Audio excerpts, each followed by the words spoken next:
الرحيم الحمد لله رب العالمين وصلى الله وسلم وبارك على نبينا محمد وعلى آله وأصحابه أجمعين أما بعد மதிப்புக்குரிய நர்மை சகோதர சகோதரிகளே, கடந்த வகுப்பில்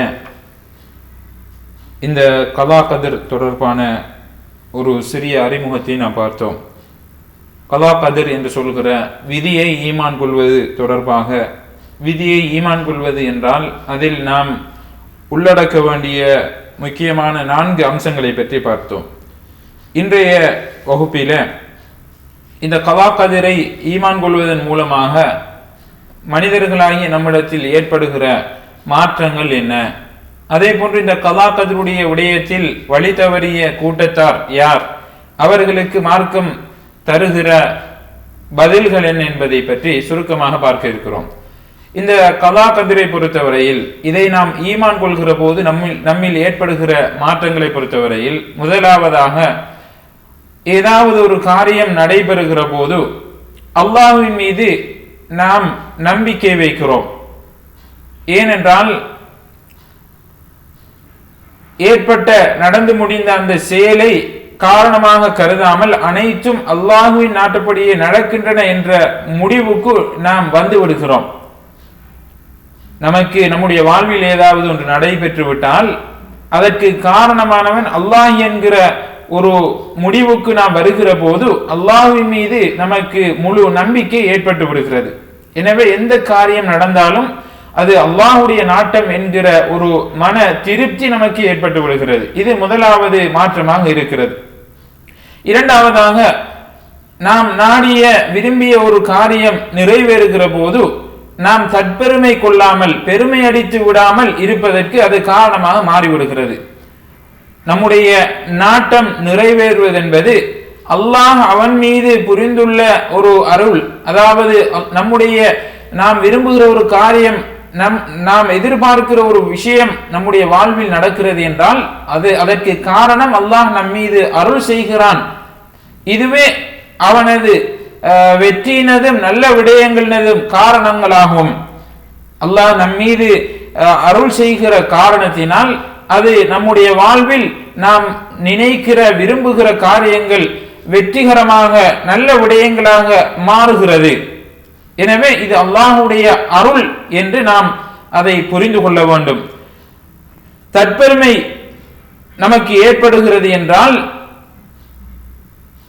அது அல்லாஹ்வுடைய அருளுக்கு நன்றி செய்வதை மறக்கடிக்க செய்து விடுகிறது. நமக்கு தற்பெருமை ஏற்பட்டு விடுகிறது என்றால் நாம் நம்முடைய வாழ்வில் சந்திக்கிற நல்ல காரியங்கள், நம்முடைய வாழ்வில் நடக்கிற நலவுகளை நாம் மறுத்து விடுகிறோம்.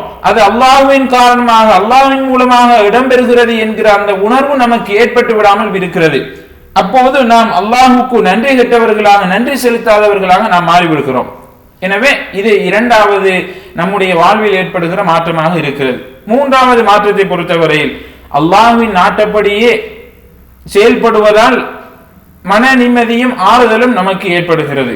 நம்முடைய வாழ்வில் ஒரு சோதனை வரட்டும் அல்லது ஒரு நலவு நடக்கட்டும், எதுவாக இருந்தாலும் அது அல்லாஹ்வுடைய நாட்டத்தின் பிரகாரம் இடம்பெறுகிறது என்று நாம் நம்புகிற போது நாம் நிம்மதி அடைகிறோம், ஆறுதல் பெறுகிறோம். இது அல்லாஹ்வுடைய நாட்டம், இது அல்லாஹ்வுடைய சோதனை என்று நாம் நம்முடைய மனதை திருப்திப்படுத்திக் கொள்கிறோம். தனக்கு விருப்பமான ஒன்றை நாம் இழந்து விடுகிறோம் அல்லது வெறுப்பான ஒன்று நம்முடைய வாழ்வில் நடந்து விடுகிறது என்றால் அதன் போது நாம் தளர்வடைய வேண்டிய அவசியம் கிடையாது. ஏனென்றால் இவை அல்லாஹ்வின் நாட்டப்படியே நிகழ்கின்றது. தனக்கு அதில் அதிகாரம் இல்லை என மன நிம்மதி நமக்கு ஏற்படுவதற்கு அது காரணமாக இருக்கிறது.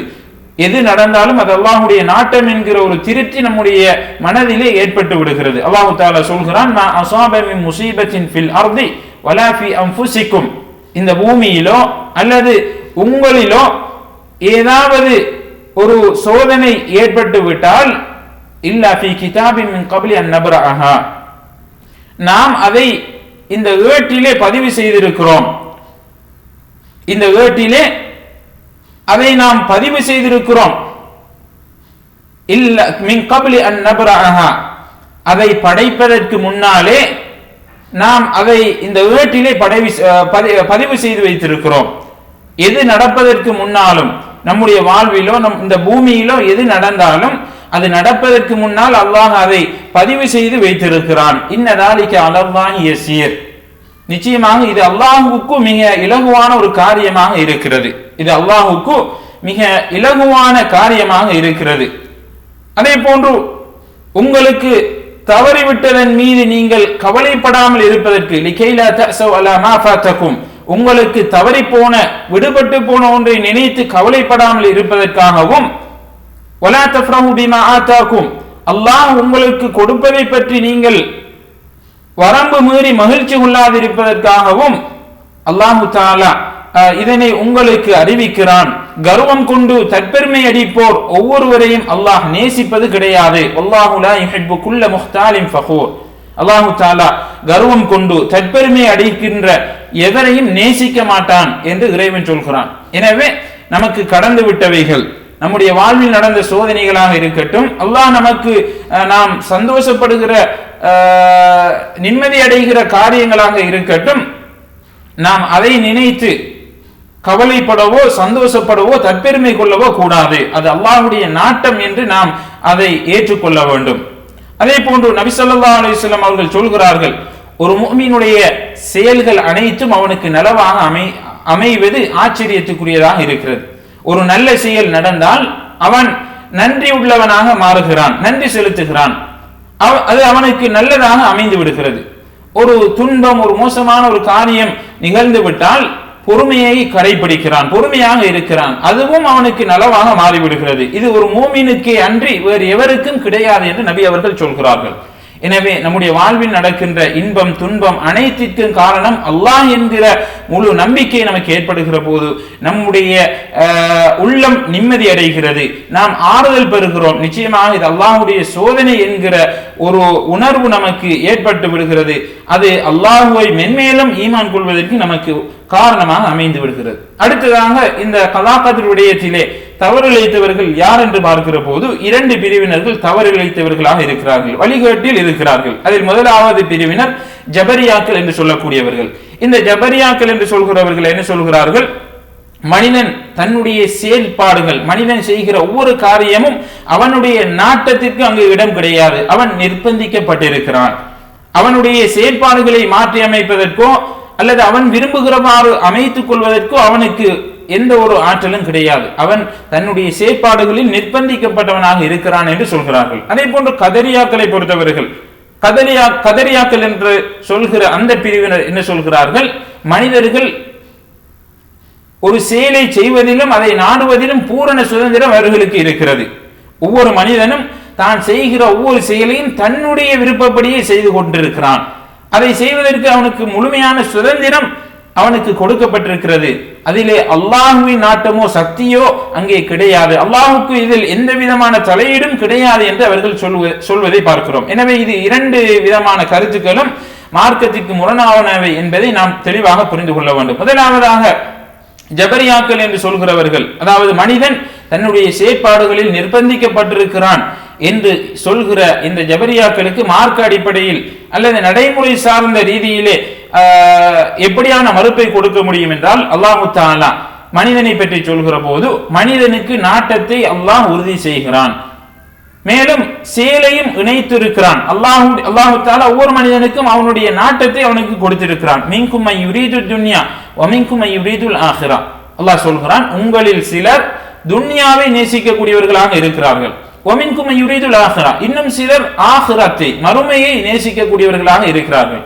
எனவே விருப்பம், நேசம், ஆசை கொள்ளுதல் என்பது மனிதனுடைய விருப்பத்திற்கு உள்ளது என்று அல்லாஹு தஆலா இந்த வசனத்திலே சொல்கிறான். அதே போன்று நடைமுறைக்கு சாத்தியமான விடயத்தை பார்க்கிற போது ஒவ்வொரு மனிதனும் அவனுடைய நாட்டத்தோடு செய்யும் செயல்களையும் நாட்டமில்லாமல் இடம்பெறுகின்ற நிகழ்வுகளையும் அவன் பிரித்து அறிகிறான். உதாரணமாக சாப்பிடுகிறான், குடிக்கிறான், வியாபாரம் செய்கிறான், கொடுக்கல் வாங்கலில் ஈடுபடுகிறான்.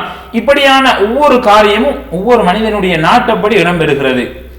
அதே நேரம் காய்ச்சல் ஏற்படுகிற போது மனிதனுடைய உடம்பில் ஏற்படுகிற நடுக்கம், அவன் உயரமான இடத்திலிருந்து கீழே விழுகிறான். இப்படியான காரியங்கள் எல்லாம் அவனுடைய நாட்டமின்றி அவனுடைய விருப்பமின்றி இடம்பெறக்கூடியதாக இருக்கிறது.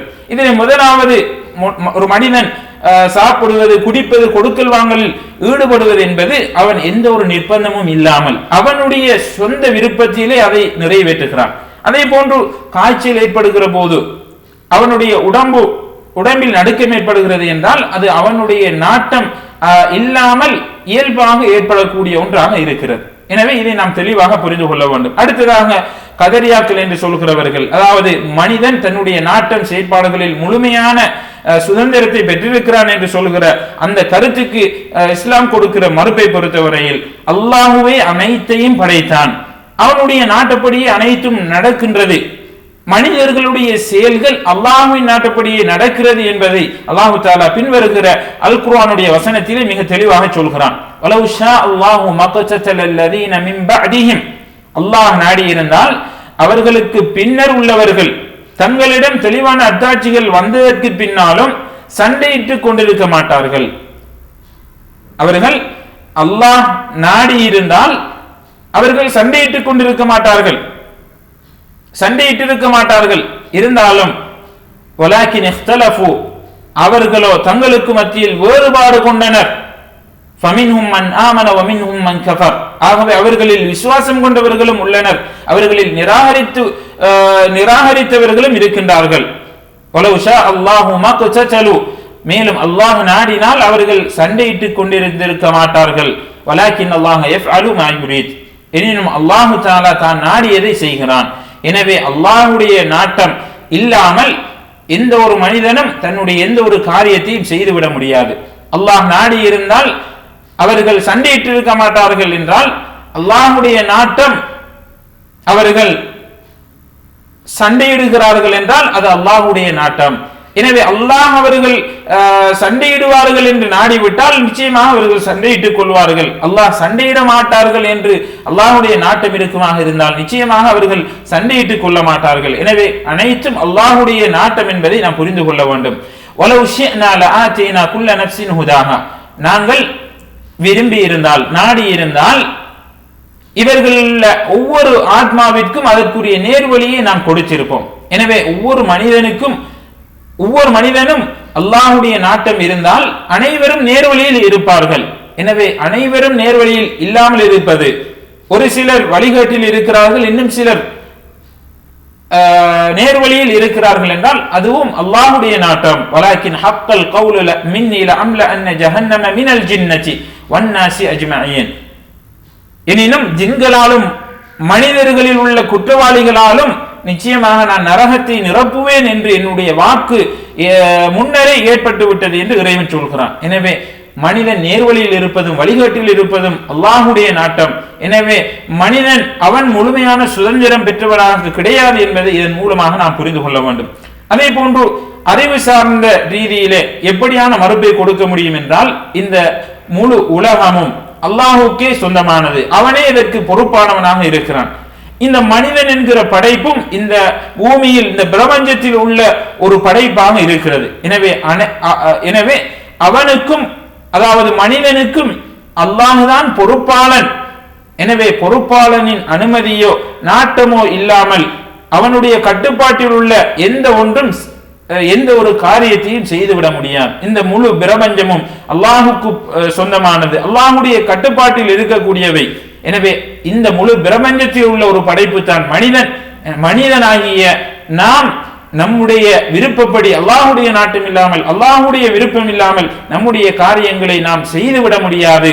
எனவே இதை நாம் ஒவ்வொருவரும் ஏற்றுக்கொள்கிறோம். இந்த முழு பிரபஞ்சமும் அல்லாஹுக்கு சொந்தமானது என்றால் நாம் மனிதர்களாகிய நாமும் அல்லாஹுக்கு சொந்தமானவர்கள். எனவே நாமும் அல்லாஹுடைய நாட்டம் இல்லாமல் எதையும் செய்துவிட முடியாது என்பதை இதன் மூலமாக புரிந்து கொள்கிறோம். எனவே கண்ணியமான சகோதரர்களே, கலா கதிர் விடயத்திலே விதியை பொறுத்தவரையில் இஸ்லாம் என்ன சொல்கிறதோ அதன் அடிப்படையில் நம்முடைய நம்பிக்கையை நாம் அமைத்துக் கொள்ள வேண்டும். இல்லை என்றால் ஜபரியாக்கள், கதரியாக்கள் போன்ற இந்த வழிகட்ட பிரிவினருடைய வழியிலே நாமும் சென்று விடுவோம் என்பதை தெளிவாக புரிந்து கொள்ள வேண்டும். அல்லாஹ் தஆலா அவனுடைய இந்த மார்க்கத்தை தெளிவாக புரிந்து கடைசி வரைக்கும் மரணம் வரைக்கும் சத்தியத்தில் நிலைத்திருக்கக்கூடியவர்களாக என்னையும் உங்களையும் ஆக்கியருள்வானாக. வ ஆகிரு தஅவானா அனில் ஹம்துலில்லாஹி ரப்பில் ஆலமீன்.